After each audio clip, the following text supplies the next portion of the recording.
Blood test చేసిన వాళ్ళు ఇచ్చిన ఏ మెడిసిన్ మా దగ్గర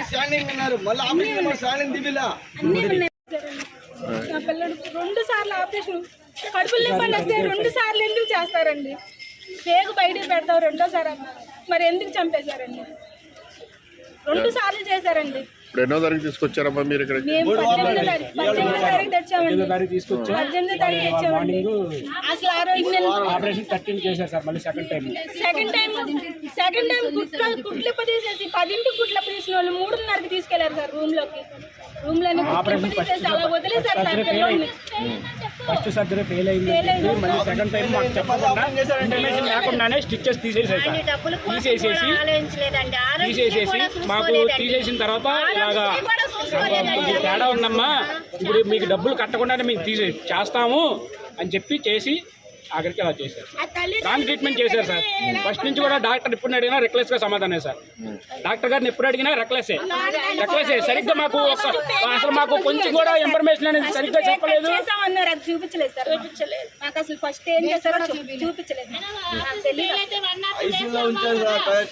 ఆపరేషన్ ఫస్ట్ ఫెయిల్ అయింది. సెకండ్ టైము మాకు ఇన్ఫర్మేషన్ చేయకుండానే వాళ్ళంతా వాళ్ళే ఓపెన్ చేసేసి మాకు ఇలా చేయండి అమ్మా, డబ్బులు మీరు కట్ట అవసరం లేదు, మీరు డబ్బులు ఏం కట్ట అవసరం లేదు, అన్నీ మేమే పెట్టుకుంటాం అని చెప్పి ఈ విధంగా చేశారు.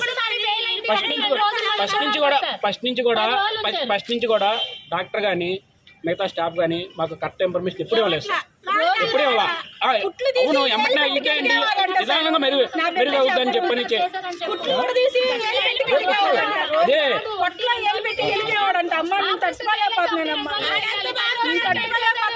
ఈ ట్రీట్మెంట్ కి రోజు కుట్లని నొక్కి ఇది మొత్తం కొల్లు అయిపోయింది సార్. ఇది మొత్తం ఇక్కడ నుంచి తోలు ఊడిపోయింది సార్. ఇక్కడ చేస్తే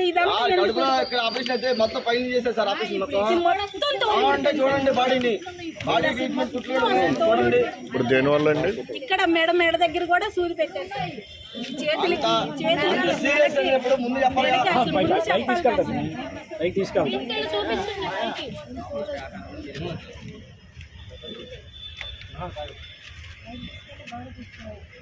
కొంచెం ఇటు పెట్టాలి.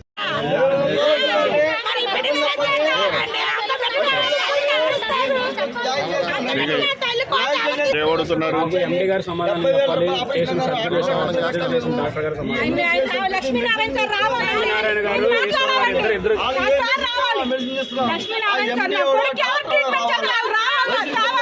నేను మాట్లాడాలి. దేని వల్ల తేడా వచ్చిందని నేను మాట్లాడాలి. కూడా బాగానే ఉంది సార్. 1 కాడ నుంచి ఎర్లీ మార్నింగ్ 1 కాడ నుంచి కూడా నైట్ 1 కాడ నుంచి కూడా కండిషన్ బాగాలేదని చెప్పి అది కూడా మొత్తం తీసేసి మీరు తీసేయమంటే కూడా వెంటిలేటర్ తీసేస్తామని ముందు అర్జెంట్గా తీసుకెళ్ళిపోండి ముందు ప్యాక్. అంబులెన్స్ కూడా కావాలంటే మీరు రండి, అక్కడే ఉంది. అంబులెన్స్ కూడా రెడీ చేసి పెట్టారు. 1 గంటగా అప్పుడే తీసుకెళ్ళిపోమంటున్నారు.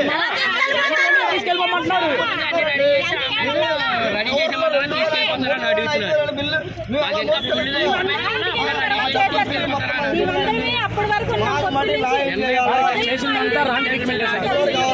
మేమేంటంటే మాకు బాధ పెట్టి మేము ఉన్నాము, రాంగ్ ట్రీట్మెంట్ చేసి చంపేశారు సార్. రోజుకో కాంప్లికేషన్ బయటపడేది, రోజుకో కాంప్లికేషన్. మేము వెళ్ళిపోతామని తెలిసి స్టిచెస్ తీసేసి సెకండ్ టైం వాళ్ళే రెడీ చేశారు సార్. గణేష్ అనే 20 సంవత్సరాల యువకుడు గత 13 రోజుల క్రితం కడుపుల నొప్పి కారణంగా ఇక్కడ హాస్పిటల్లో అడ్మిట్ అయ్యారు. మొదట పేగు సంబంధించిన ఆపరేషన్ చేశామని చెప్పారు. వారం రోజులు మేము డిశ్చార్జ్ చేసేస్తామని చెప్పి డాక్టర్లు మరి తల్లిదండ్రులకు చెప్పారు. వారం రోజులు కాదు, ఇప్పటికి 13 రోజులు అయింది. ఈ 13 రోజుల తర్వాత మధ్యలో ఈ ఆపరేషన్ ఫెయిల్యూర్ అయింది. దీనికి మరలా రీఓపెన్ చేసి మళ్ళీ ఆపరేషన్ చేయాలని చెప్పి మళ్ళీ రెండో ఆపరేషను వాళ్ళు చేశారు. చేసిన 24 గంటల్లోనే ఆ గణేష్ మరణించడం జరిగింది. దీనికి వారు తీసుకున్నటువంటి వైద్య విధానంలో ఉన్న లోపాలు, అలాగే వారు తీసుకున్నటువంటి తప్పుడు చర్యల కారణం అని చెప్పి తల్లిదండ్రులుగా అలాగే బంధువులుగా వాళ్ళు ఆందోళన వ్యక్తం చేస్తున్నారు. నిన్న రాత్రి 2:30-3 గంటలకు జరిగిన మరణానికి సంబంధించి ఇంతవరకు ఈ హాస్పిటల్కి సంబంధించినటువంటి ఎండీ కానీ అలాగే డాక్టర్స్ కానీ వచ్చి తల్లిదండ్రులకి కుటుంబ సభ్యులకి దాని కారణాలు ఏంటి అనేది ఇంతవరకు చెప్పకుండా వాళ్ళు దాట వేయడం అంటే దీని అర్థం ఏంటి అంటే ఈ గణేష్ మరణం యొక్క వైద్యంలో ఉన్నటువంటి లోపాలే కారణమా, మీ నిర్లక్ష్యం కారణమా, ఏంటి కారణం? ఇప్పటికీ 4 లక్షల రూపాయల దగ్గరగా ఈ వైద్యానికి ఈ హాస్పిటల్ వాళ్ళు వసూలు చేశారు వాళ్ళ దగ్గర. కాబట్టి దీని మీద వెంటనే ఇటువంటి తప్పుడు వైద్యాలతో ప్రజల ప్రాణాలు బలికొన్నటువంటి ఈ విషయాల మీద జిల్లా కలెక్టర్ గారు స్పందించాలి. వెంటనే ఇటువంటి హాస్పిటల్ మీద చర్యలు తీసుకోవాలని మేము డిమాండ్ చేస్తున్నాం.